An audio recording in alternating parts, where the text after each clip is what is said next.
CPM-ലെ പുകഞ്ഞ കൊള്ളി പുറത്ത് എന്ന കർക്കശ നിലപാടിൽ ഉറച്ചാണ് മുഖ്യമന്ത്രി പിണറായി വിജയനുള്ളത്.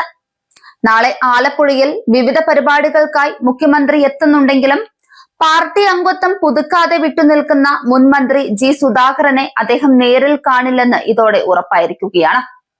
സുധാകരനെ അനുനയിപ്പിക്കാൻ സംസ്ഥാന സെക്രട്ടറി MV ഗോവിന്ദനും MA ബേബിയും നടത്തിയ നീക്കങ്ങൾ പരാജയപ്പെട്ട സാഹചര്യത്തിൽ പാർട്ടി അച്ചടക്കത്തിന് വിരുദ്ധമായി നിൽക്കുന്നവരോട് വിട്ടുവീഴ്ച വേണ്ടെന്ന നിലപാടിലാണ് മുഖ്യമന്ത്രി. ഇതോടെ അമ്പലപ്പുഴയിൽ സുധാകരൻ സ്വതന്ത്ര സ്ഥാനാർത്ഥിയായി മത്സരിക്കുമെന്ന കാര്യം ഏകദേശം ഉറപ്പായി കഴിഞ്ഞു. സുധാകരന്റെ ഈ പടിയിറക്കം ആലപ്പുഴയിൽ CPM-ന് വലിയ തോതിൽ വിമത ഭീഷണി ഉയർത്തുമെന്നാണ് രാഷ്ട്രീയ നിരീക്ഷകർ വിലയിരുത്തുന്നത്. തന്റെ രാഷ്ട്രീയ ഭാവി സംബന്ധിച്ച അന്തിമ തീരുമാനം 2 ദിവസത്തിനുള്ളിൽ പ്രഖ്യാപിക്കുമെന്ന് സുധാകരൻ വ്യക്തമാക്കിയിട്ടുണ്ട്.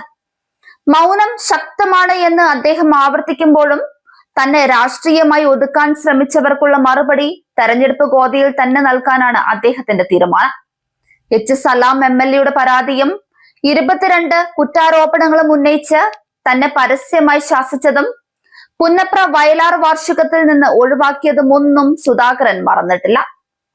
പ്രായപരിധിയുടെ പേരിൽ തഴയപ്പെട്ടതും ജൂനിയർ നേതാക്കൾ വഴി തന്നെ അധിക്ഷേപിച്ചതും പാർട്ടിക്കുള്ളിൽ നിന്ന് തന്നെ പുറത്താക്കാനുള്ള ബോധപൂർവമായ നീക്കമായാണ് അദ്ദേഹം കാണുന്നത്. സുധാകരന്റെ വിമത നീക്കം ആലപ്പുഴ ജില്ലയിലാകെ ഇടതുമുന്നണിയുടെ വോട്ട് ബാങ്കിൽ വലിയ വിള്ളലുണ്ടാക്കും. PK ശശിയെ പുറത്താക്കിയതിന് പിന്നാലെ സുധാകരൻ കൂടി പാർട്ടിക്ക് പുറത്തേക്ക് നീങ്ങുന്നത് CPM-ന് വലിയ തലവേദനയാണ്. ഇതിനിടെ സുധാകരന് പിന്തുണ നൽകുന്നതിനായി അമ്പലപ്പുഴ മണ്ഡലത്തിൽ കോൺഗ്രസ് സ്ഥാനാർത്ഥിയെ പ്രഖ്യാപിക്കാതെ മാറ്റിവെച്ചിരിക്കുന്നത് UDF-ന്റെ തന്ത്രപരമായ നീക്കമായും വിലയിരുത്താം.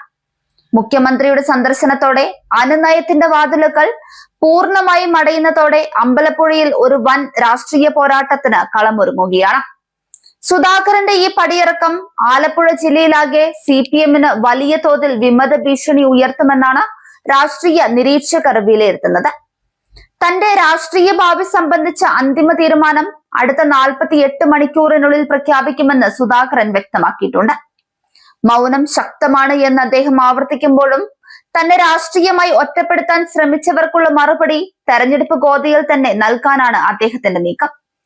സലാം MLA-യുടെ പരാതിയും അതിന്മേൽ ചുമത്തിയ 22 കുറ്റാരോപണങ്ങളും തന്നെ അപമാനിക്കാനായിരുന്നുവെന്നാണ് അദ്ദേഹം വിശ്വസിക്കുന്നത്. പ്രായപരിധിയുടെ പേരിൽ സംസ്ഥാന കമ്മിറ്റിയിൽ നിന്ന് ഒഴിവാക്കിയ ശേഷം ഒരു ബ്രാഞ്ച് അംഗത്തിന്റെ പരിഗണന പോലും നൽകുന്നില്ലെന്ന സുധാകരന്റെ പരാതി CPM-ന് വരും ദിവസങ്ങളിൽ വലിയ തലവേദനയാകും. സുധാകരന്റെ വിമത നീക്കം ആലപ്പുഴയിലെ മറ്റ് മണ്ഡലങ്ങളെയും ബാധിക്കാൻ സാധ്യതയുണ്ട്. സുധാകരനോട് ആഭിമുഖ്യമുള്ള പഴയകാല പാർട്ടി പ്രവർത്തകർ വോട്ട് മറിക്കുന്നത് ഇടതുമുന്നണിയുടെ ഭൂരിപക്ഷത്തെ സാരമായി ബാധിക്കും. സുധാകരനെ പിന്തുണച്ച് അമ്പലപ്പുഴയിൽ സ്ഥാനാർത്ഥിയെ മാറ്റിവെക്കാനുള്ള കോൺഗ്രസിന്റെ നീക്കം CPM-ന് ഇരട്ട പ്രഹരമാകും.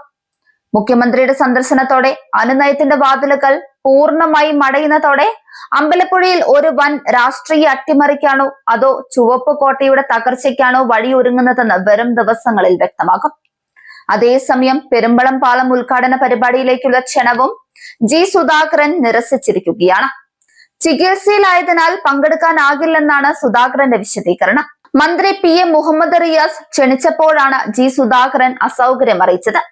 പെരുമ്പളം പാലം ഉദ്ഘാടനത്തിന്റെ പോസ്റ്ററിൽ ജി സുധാകരന്റെ ചിത്രവും ഉൾപ്പെടുത്തിയിരുന്നു. CPM നേതൃത്വവുമായുള്ള അസ്വാരസ്യങ്ങളിൽ അതൃപ്തി വ്യക്തമാക്കി താനിനി പാർട്ടി മെമ്പർഷിപ്പ് പുതുക്കില്ലെന്ന് കഴിഞ്ഞ ദിവസമാണ് ജി സുധാകരൻ ഫേസ്ബുക്ക് പോസ്റ്റിലൂടെ അറിയിച്ചത്.